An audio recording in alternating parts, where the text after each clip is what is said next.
You're listening to the Fed and Fearless podcast. On today's episode, I'm sharing with you how I handled disappointment and failure in my business. So stay tuned. Welcome to the Fed and Fearless podcast.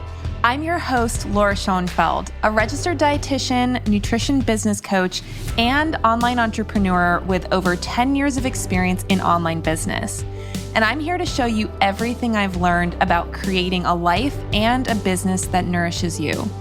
On this podcast, we'll talk about the lifestyle habits, practical strategies, mindset shifts, and leaps of faith required to build a healthy body, a powerful mind, a strong spirit, and a successful business. Hey there, welcome back to the Fed and Fearless podcast. Today's episode is inspired by a conversation that I had with a number of my students in my NBA Next Level coaching program. So these are people who have gone through our Nutrition Business Accelerator coaching course and then wanted additional coaching and support with implementation and expanding their business. And so they joined this Next Level program. And so we have regular coaching calls and we have quarterly goal setting calls.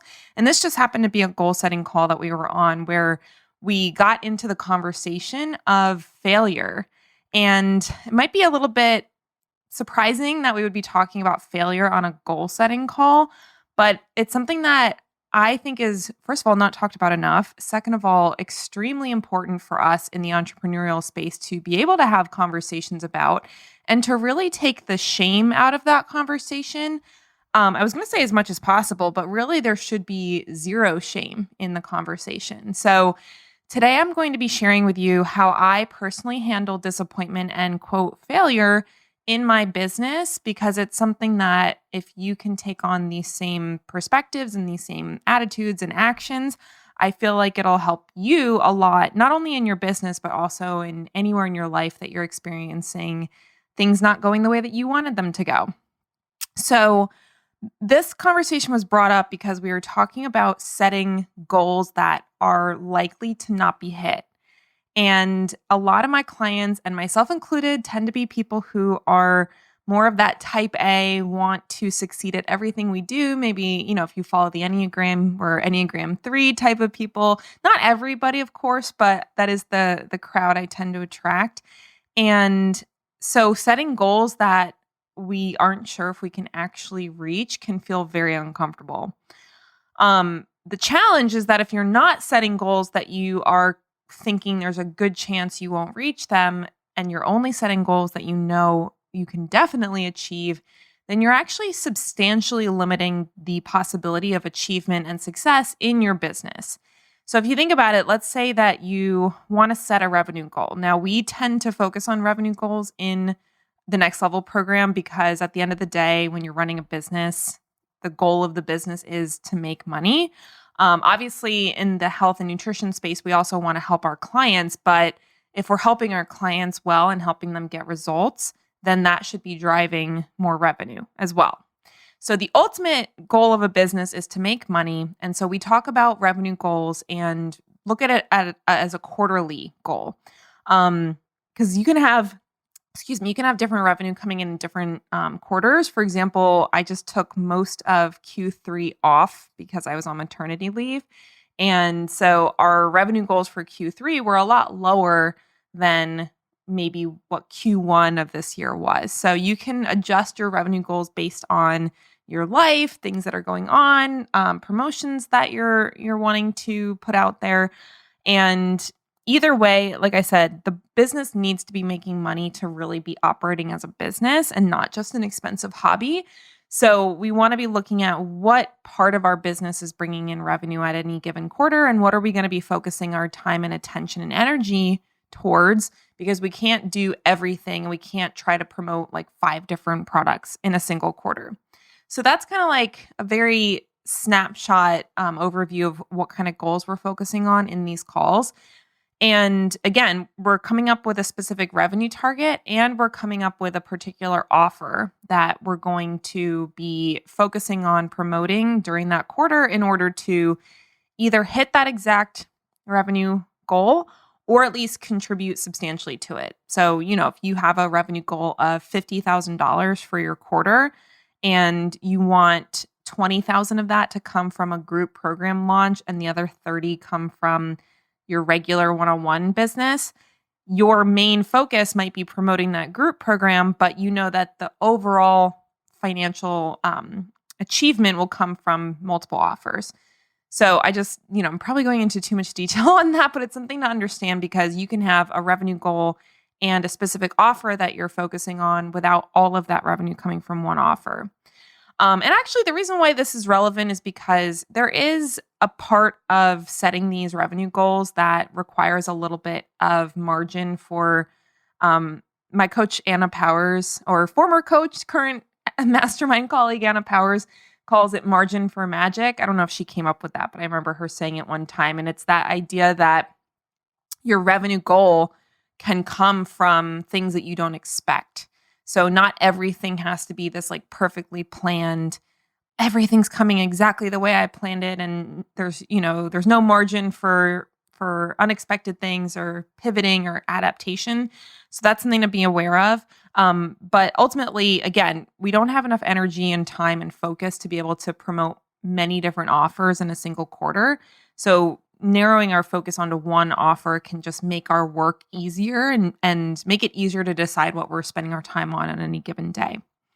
So that said, when I have clients that are setting these revenue targets, sometimes I think their tendency, and I do this too, so I'm not, saying that there's something wrong with them. It's a tendency, especially when you don't have a lot of history of, high revenue amounts in your business, you tend to hedge your goals, right? You tend to say, well, what do I think is reasonable based on my past experience to set a goal for this quarter?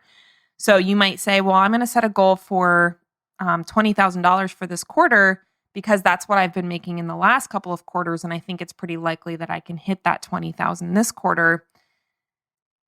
The problem with that is you're basically making decisions on what you want to be pursuing and what you want to be working towards based on what you've already achieved in the past.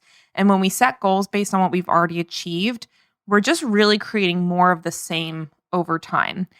Now, I will say there is some benefit to consistency and stability in a business. So if you're doing pretty consistent months, consistent quarters, that's not necessarily a bad thing. However, it is something you want to be thinking about where you're setting goals and possibly setting these goals based on past experience. You might be limiting what's possible for you in the future because you're afraid to set a goal that you may not hit. So hopefully this is making sense. I feel like, now that I had a baby and we're sleeping okay. We're sleeping pretty good for having a 3-month-old baby, but definitely not sleeping as much as I used to. So if I ever start to ramble on these episodes, I will just blame motherhood. So if any of you are moms out there, you know what I'm talking about.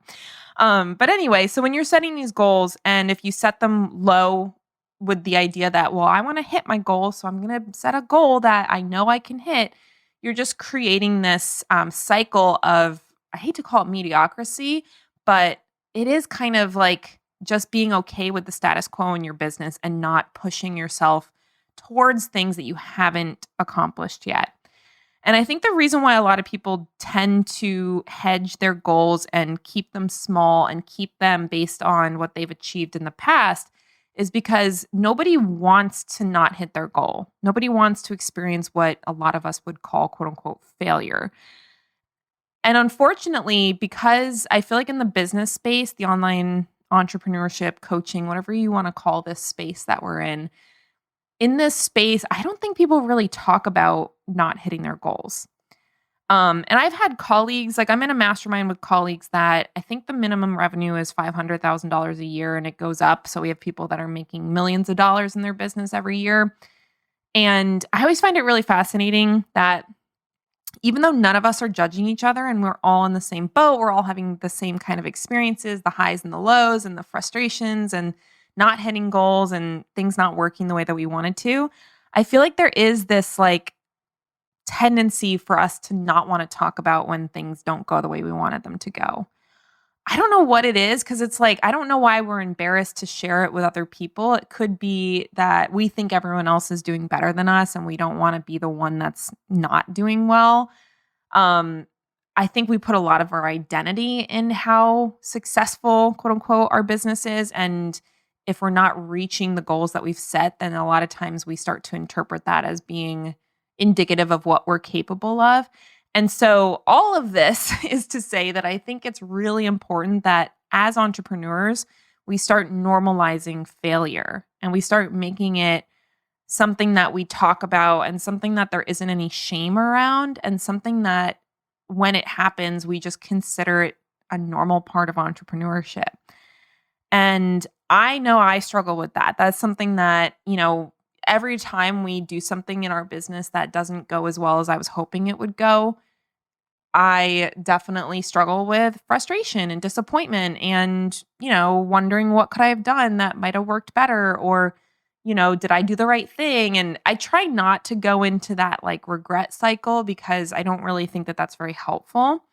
But I think it's important to look back on the actions that we're taking and the goals that we're setting and contemplate, was there something I would do differently in the future? So we'll talk about that in a second.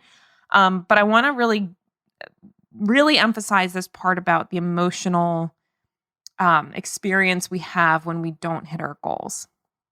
Because in entrepreneurship, if you're not, like I said, if you're not setting goals that are higher than what you've achieved in the past and are outside of what you think is reasonably doable, then you're going to stay at the same level that you've always been. Or maybe you'll do like a little bit of increase, a little bit of improvement, but you're not going to have that opportunity for massive improvement that you could have if you were setting goals that were unlikely to be reached. But then there's that catch 22 of not reaching your goals and then that having the potential to, I don't want to say create because I don't think your circumstances create the emotion. It's the interpretation of the circumstances that create the emotion. And a lot of times we interpret that not reached goal as being bad, as being upsetting, as being something that says something about us as people and is a ding to our identity as a achievement oriented person. So the problem that I see with that as an entrepreneur is that if you're setting goals that are difficult to achieve, but then you're having these negative emotions and it's affecting how you see yourself when you don't achieve those goals, you're basically going to be consistently dissatisfied and disappointed in yourself all the time in your business. And honestly, as someone who's been in business for my own business over 8 years at this point, and I've been working in the online space for a decade at this point, I know personally I don't want to just be living in this state of constant disappointment, right? Like, I don't think that's why we got into business. That's not why I started my business. I didn't start my business so that every couple of weeks I'm just like upset, right? So I think there's this balance we want to hit between setting those goals that are not very likely to be hit, and also when we don't hit those goals, not letting that become something that creates this negative experience, this, self self-esteem hit. So it is a difficult situation to be in because again, when people in our space treat failure like it's this big hush hush thing that none of us want to talk about, then it does amplify how much shame we feel when we don't hit our goals. And then again, if you're constantly setting goals that you're not hitting and you're constantly feeling shame about it, that's a terrible situation to be in. And I don't think that's the way we should be living as entrepreneurs. Now, just to be vulnerable with you guys, not every single thing I do in my business works. Hopefully you would understand that and not think that I just have this like perfect track record of success all the time. Even as a business coach, there's stuff that we try that doesn't work. I'm just coming out of a experimental promotion that we had some goals for that we didn't hit. And it is our first promotion postpartum for me. So I was kind of, doing things a little bit more on the fly, doing things less structured and organized than we've done in the past. And I truly just wanted to see what would happen if I did it that way. Because a lot of our launches and promotions are these kind of big ordeals. And not that I say ordeal, it's not, I do enjoy running the launches, but they are quite complex as far as the moving parts, as far as the ones that we've run to this point. And it's something that coming out of postpartum, I was like, you know what? I don't know if I have the energy for that. I'm just going to try this low key launch and see what happens. And I'll set goals because obviously I want to have goals, and I'll set a goal that feels challenging. And that's what we did. And honestly, we didn't hit the goal. So it's one of these things where me sharing this, I want to normalize quote unquote failure. And I don't even really like to define that experience as a failure, because ultimately the only reason why I've been able to be as successful as I am in my business is because I have that willingness to try things that I don't know if they're going to work. And so this promotion that we just came out of was an experiment. We basically looked at it as this is a beta launch of this particular style of running this program, of this particular offer, this price point, the way that we're inviting people into the program. All of it was new. And so I knew that we were taking some level of risk doing something new, but I wanted to test it. I wanted to see how it worked. And again, it wasn't a total failure. We still did well financially, and we still got people into the program, and I'm super pumped to be working with them. But we didn't hit the goal, right? So it's that ability to have that experience and not let that mean something about what I'm capable of and, what the business is going to be able to do. And, all of the stuff that could come up when you are experiencing, like I said, a quote unquote failure in your business. And so I just want you guys to be thinking about this when you are taking risks and trying new things. And maybe it's a beta launch where you're just starting something brand new, or maybe it's like what we just did where you've launched something in the past and you're experimenting with a different style of promotion, or, you're raising your prices, and that's an experiment because anytime you raise your prices, you're basically selling a new offer. So there's a lot of times where we're making decisions in our business where we are experimenting with something new. And we want to make sure that we're not going into that with this pressure on ourselves that if we don't do what we wanted to do, that somehow that means we failed. And personally, I know when I see what we've accomplished in our business, first of all, I'm very proud of it. I'm proud of what our team has been able to do. I'm proud of the way that we've trained our team. I'm proud of the product that we've created. I'm proud of the results that our clients are getting. I'm proud of the revenue results that we're getting. And I also know that I, as the CEO, and the business as a business are a lot more capable of higher levels of achievement than what we've accomplished to date. So it's kind of that balance of recognizing that you can do more and you're capable of doing more, but also being satisfied and content with what you've already accomplished. And I honestly know that past me, if I went back 5 years, 10 years in my past me would be psyched to know that our business was doing over $500,000 of revenue every year. I think that would have been a dream back in the day, and it still is. It's just one of these things where you set these goals, and when you start to hit them, suddenly that goal is now your floor, right? I don't know if you've ever had this experience before, but it's you have this oh, if I could just hit 100K, and then you hit 100K, and then it's oh, if I could just hit multiple six figures, so 200 plus, and then you hit that, and then it's oh, if I could get to $500,000, and then you hit that, and then it's okay, maybe I can get to $1 million, and it's just this kind of nonstop move of the bar that can happen. And so having appreciation for what you've already accomplished in your business and in your life in general is really, really important, even as you set these goals. So for me, I look at what we're doing in our business and I think to myself, I know we can do more. I know we're capable of more. And also I'm really proud of everything that we've done. So that's really the first step to experiencing quote unquote failure. And I honestly should just take those quotes off of it. Because like I said, I want to make the word failure just something that we use and not feel like we have to dance around it, or it's like, the name Voldemort or we can't say it. I'm not afraid of the word failure. And I feel like if we put those quotes around it, sometimes that can make it like, oh, but it's not really failure. So it is one of these things where if you don't hit your goals, or if you're like way off your goals and you consider that a failure, it's totally fine. You can still have a ton of gratitude for what you've already done. You can have gratitude for even just taking the risk in the first place. And you can also start to look at, okay, like what can I learn from this experience that can affect how we do things in the future? So that's the concept of, I think it's Tony Robbins that says, turn frustration into fascination.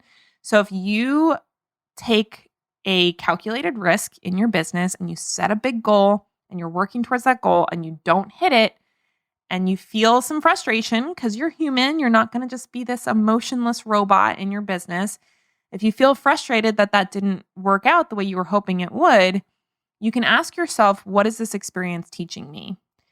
So I really like to go back and look at what we did, especially on a quarterly basis, and just review, okay, what actions did we take? What worked? What didn't work? What are we going to do differently this quarter? Because that's another piece of the growth puzzle, setting these big goals. And when you don't reach them, being honest with, okay, what did we do that worked and didn't work? And what can this experience teach me about the actions I'm going to take in the future? All right, side note, I had to pause the recording. I don't know if you guys could hear my baby crying in the background. I don't think the mic is picking that kind of stuff up, but I actually can still hear it, or I put my headphones on. And if any of you have ever had a baby, you know that if you hear your baby crying, especially as a woman, I don't know if men feel this way, but as a woman, you hear your baby crying and your brain literally is like completely focused on the baby. So I put my noise canceling headphones on. I can still hear her. So hopefully I can stay focused on this. But, as a tangent, this is an example of not letting perfectionism get in the way of you doing what your business needs you to do. So hopefully you guys find this refreshing as opposed to annoying if I'm like starting the recording over again. But I think what we were talking about before I paused the recording is just that ability to not let a missed goal, or even what you would call a failure, make a meaning about what you're capable of. And also not just ignoring the experience and just like moving on and not thinking about it and not reflecting on it. So we definitely want to ask ourselves, what is this experience teaching me and what can I take away from this? Sometimes it's minor, like, oh, this, style of launch didn't work, or, the part of what I'm thinking about with what we just tried with our promotion is maybe the content that I created wasn't the most effective for creating demand for the offer. That's a possibility. It's not necessarily the only possibility, but it is a possibility. So it's something that I'm going to be going back and looking at and possibly making some changes if we happen to use this style of launch again. But it's something where, maybe it's a small tweak like that, or it could be a huge thing. Like when I had my big failed launch with my Fed and Fearless program, which you guys might have heard me talk about in a previous episode on this podcast, that was really a major shakeup in my business. And that happened a couple of months before COVID hit, like maybe 6 to 8 weeks total before COVID hit. And right after that launch, I was in this kind of like, I need to really make some big changes kind of mindset. And before COVID, I was going to shift my business to the fertility space. That's what my intention was. And I was thinking through creating specific offers for women that wanted to get pregnant. And then COVID hit, and then everybody was asking for help with business. And I just kind of followed that rabbit trail into now what the business is today. But that was a situation where that big failure was this huge catalyst for a massive change in my business that actually allowed me to take things to the next level. And actually that leads me to my next point. So once we have reflected on the experience and thought about, okay, what led to this failure? what is this showing me? What is this teaching me? And what do I need to do differently in the future based on this experience? And maybe it's a huge change. Maybe it's a really big decision that needs to be made. Maybe you are totally out of alignment with the business that you're trying to create, and trying to continue down that path would actually be fruitless. So that's what I feel like what happened to me with the Fed and Fearless launch. Not to say that that wasn't a great program, and the people that did it, I think, had a really great experience.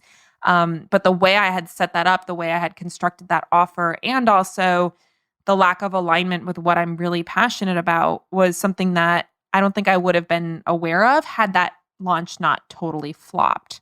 And just for reference, when I say totally flopped, I basically just made back my ad spend, and I had worked pretty much for like 3 months to prepare for the launch. And then I delivered the program, even though I probably should have just refunded people and not run it, but I was determined to finish it out like I had promised. So it was basically 6 months of work for no money at all. And so I think that's reasonably defined as a failure, right? When we talk about business, working for 6 months and not making any money. But that was a situation that helped me see that the path I was on was not the right path for me. And it was a huge catalyst to this new path that I'm on. And not to say that this is the permanent path. There might be some shifts and changes in the future, or maybe even in the near future, right? There's always the possibility that I might change directions. But ultimately, that was a failure that actually created this opportunity for a different type of success that, had that launch gone well, I wouldn't necessarily have pursued. So that brings me to my other point about how I deal with disappointment and failure. I like to borrow belief from my past to help me understand that everything is happening for me. So when we have these experiences of failure, disappointment, frustration, feeling like, things aren't working, it's really easy to believe in that moment that that's indicative of what the future is going to be like, and that, oh, this is the beginning of the end and nothing's going to work. And, it's like very easy to catastrophize these kind of things.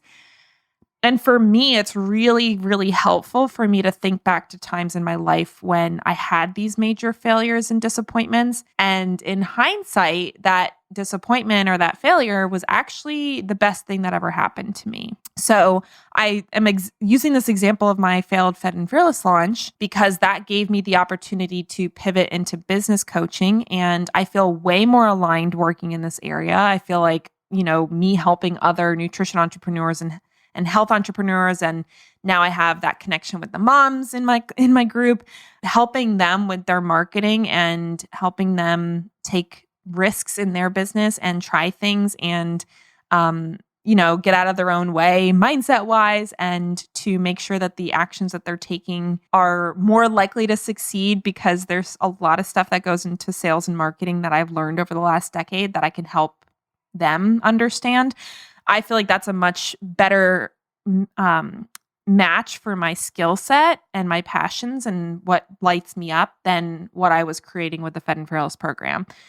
But at that time, I didn't realize that. And I was legitimately devastated about the experience. And I was so upset. And it was definitely easy to catastrophize. Like, what does this mean for my business?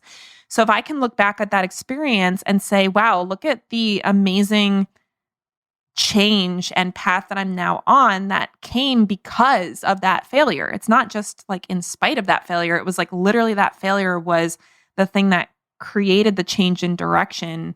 That plus COVID, which we all know COVID was not, nobody would say, I'm so glad COVID happened. Like, we would never say that. But I can look at those two serious events in that particular couple of months span of 2020 and say, even though I wouldn't have chosen that, even though I wouldn't have been like, yeah, I want to have a failed launch, and yeah, I want to experience a global pandemic that shuts the whole world down for 2 years, I wouldn't have chosen those things. But those things actually were what worked together to create this new path for me.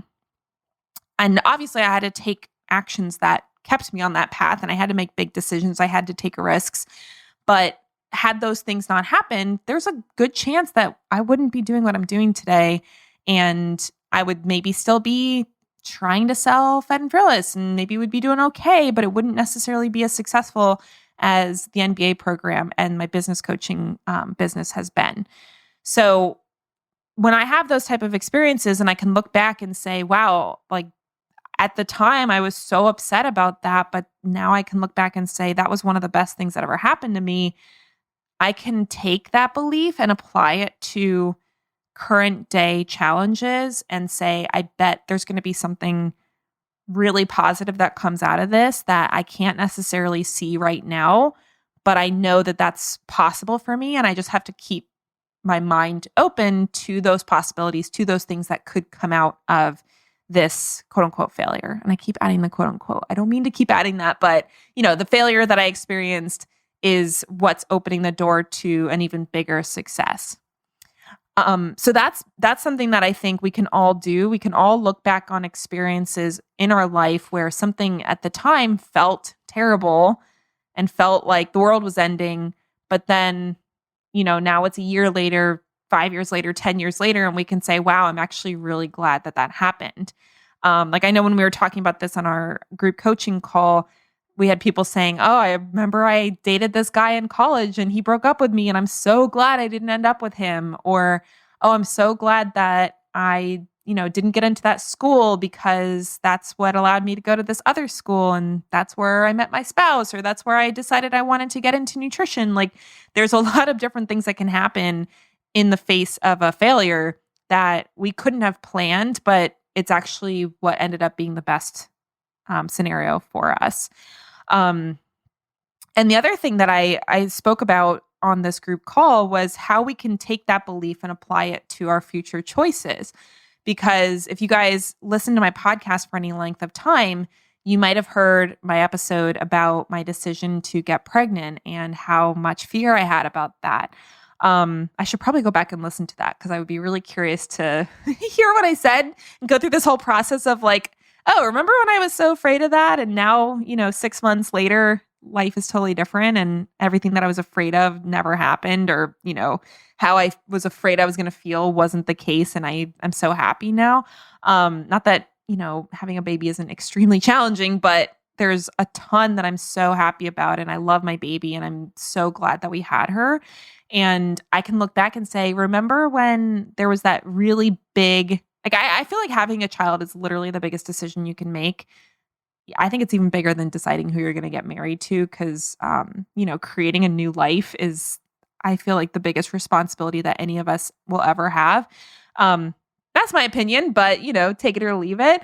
But that decision was so scary to me. And even when we decided to go forward with it and to get pregnant, and then when I was pregnant, there was still so much fear about what is going to happen. What's my future going to be like? How am I going to feel after having a baby? Am I going to bond with her? Like there was so many things that I was worried about.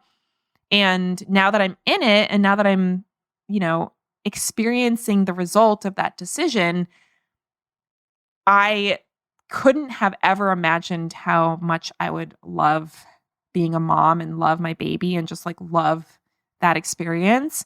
And so that is a moment in my life where I can now apply that to other choices where maybe something feels really scary and I'm really uncertain about what's going to happen. But in my heart, I know it's the right decision. And it's that intuitive urge to say this is what I need to do.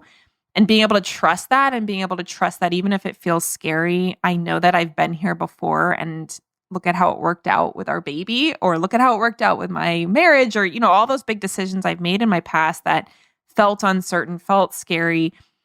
Being able to apply that to future choices and being able to trust that my intuition is accurate and that these decisions I'm making that feel really scary, that they can lead to the best possible outcomes. Being able to apply that to not only our past, but also our future, I think is really, really important for entrepreneurship because we're constantly taking risks. If you're not taking risks on a regular basis in your business, then you're probably not getting the kind of results that you want to get. I think starting a business in and of itself is a risk. So, you've already taken a risk by becoming an entrepreneur. And pretty much every decision you make in your business is a calculated risk knowing that it may not work out the way that you want it to. But like I said, if you can look back on the decisions that you've made, the ones especially that were scary and uncertain, and you were walking into this really unknown new path, and sometimes that path is like there's no way off it. Because at least in business, you can always quit, right? Like you're not literally like married to your business, or you're not. We like to say our business is our baby, but it's literally not our baby. Now that I have a baby and I have a business, I know that my baby is my baby and my business is my business, and they are not the same thing. So it's actually not quite as risky as maybe we tend to think it is to make those big decisions, because you can always change. But at least you can look back on the decisions that you've made in your life that were the big ones, that were the scariest ones, that were the most serious, and look at, okay, like that worked out.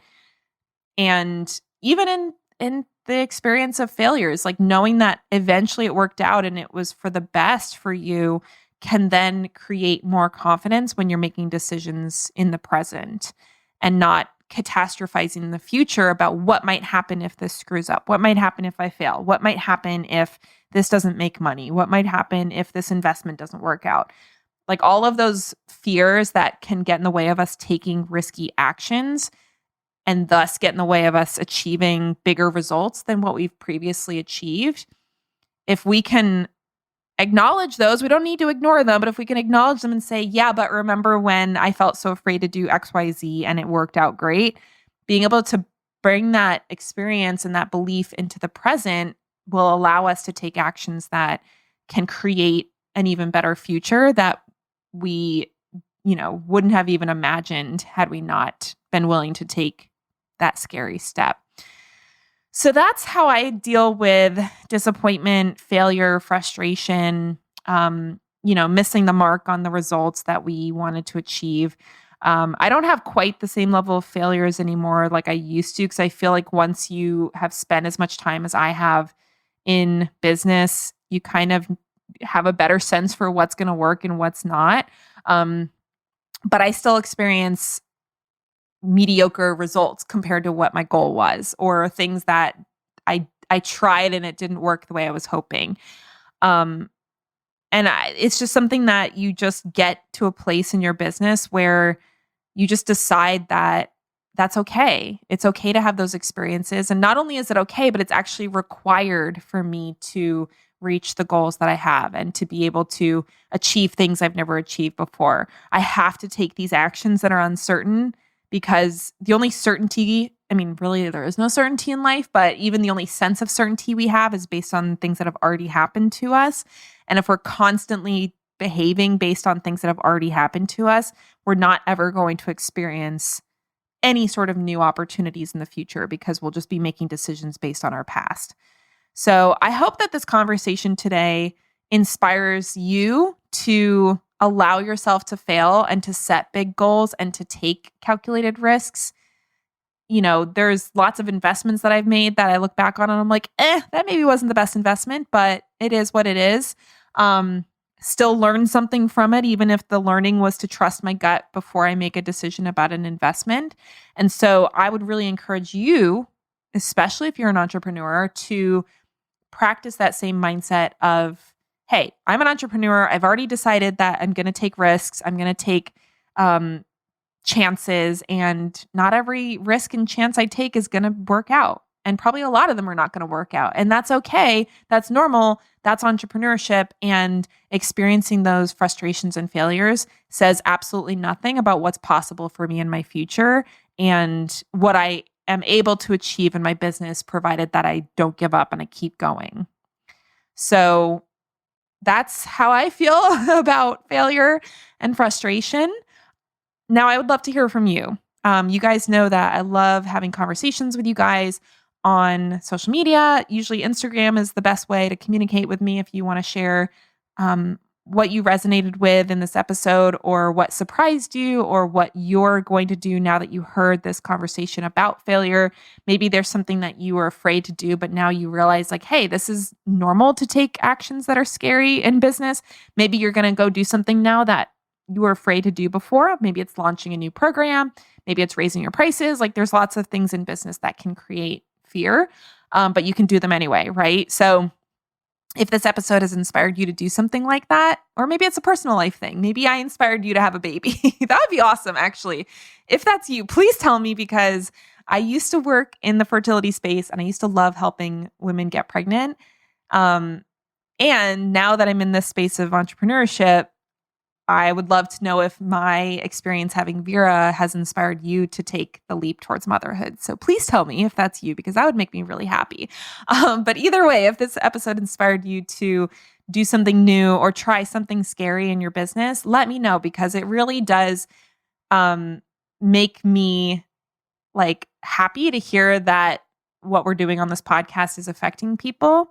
I put energy and time and effort into this show, and I show up and I get my episodes recorded, even though sometimes it would be easier not to. And so the more I know that this podcast is impacting people, the more I feel excited about showing up. And I know, I will say, from a mindset perspective, that should be flipped. The excitement to show up should be with the anticipation that there's at least one of you out there that's getting value from this. And I know that there is. So, it's not like I don't think that there's people getting value. And it's really nice to hear from real people, I'm sure you feel the same way, that when you're working towards helping people in your business, you like to hear when people have gotten value from the content you're creating. So I would love to hear from you selfishly. If you are getting value from this podcast, please send me a DM on Instagram. My Instagram handle is @LauraSchoenfeldRD. You can just search Laura Schoenfeld. Schoenfeld is spelled SCHOENFELD, and connect with me and let me know if this episode or any episode you've heard has been something that inspired you to do things differently. Because literally that's why I do what I do. Yes, I make good money, so that's part of it. But I really feel like the reason that I'm in this space is because I love helping people and I love seeing the impact I can have on others' lives. And so, this podcast is part of that impact that I want to have. And I just would love to hear from you. So anyway, I'll leave you at that. It's one of these things where in business, sometimes you just show up and hope that what you're doing is affecting people. And you literally never know, because there's times where I'll have someone who has been on my email list for years and suddenly they want to work with me and they want to invest in my coaching services. And it's like, wow, you've been listening to my stuff and reading my emails and, following along for 3 years. And now you're finally ready to work with me. It's one of those experiences that kind of tells you, hey, this stuff is having an impact, even if it's not something I'm seeing right away. It's kind of like growing a garden. You plant the seed, you water it, you fertilize it, and you don't necessarily see the sprout right away or the full plant or the fruit on the plant, right? And so you have to be willing to do that work that you're not necessarily seeing the result from over time. I should probably do a whole other episode on this because I'm rambling about it now, but it is one of those things where I think another reason that I've been able to be as successful as I've been is because I'm willing to show up and serve and create content and, do what I feel passionate about and serve people in their goals, and do that before I see the outcome and before I see the full fruit of the effort that I've put in. So that's what I'm doing with this show. So, if you want to tell me about the fruit that we're creating in a way that I'm not aware of, I would love to hear it. Otherwise, I'm just glad to have you here with me, hanging out, listening to me ramble about the stuff that I'm passionate about. And I hope that you're getting a ton of value and benefit from this. And I look forward to hearing about what you're taking action on based on what we talked about today. So we're going to not use the quotes around the word failure because, like I said, I want to normalize it. I don't want it to be this thing that we have to dance around. And I hope that this conversation today has inspired you to take risks in your life, in your business, and be okay with experiencing failure. All right, well, that's it for me. Thanks for hanging out with me, and I'll look forward to seeing you here next week on the Fed and Fearless podcast. Take care, everybody. Are you a nutritionist or dietitian struggling to figure out how much to charge for your programs and services? Maybe you've heard that as a nutritionist, you should just charge what you're worth. But this way of thinking can cause you to either undercharge your clients or work yourself into the ground trying to earn your worth. As a healthcare provider, You can't set up a pricing structure that forces you to sacrifice your own health and well-being in the name of your business and your clients. But I promise it doesn't have to be this way. When you download my free profit planning workbook, I'll walk you step by step through the 10-step process for determining the right pricing for your nutrition business. As a nutritionist, you have the power to completely change someone's life for the better. There's huge value in that, so it's time to stop underselling what you do. By following along with this worksheet, you can determine exactly what you need to charge to achieve your revenue goals with ease. I'll teach you everything I've learned about pricing from growing my own nutrition business to over $250,000 in revenue annually and helping other dietitian and nutrition entrepreneurs hit their first $10,000 to $30,000 months and beyond. To get your free workbook, go to lauraschoenfeld.com/profit, PROFIT,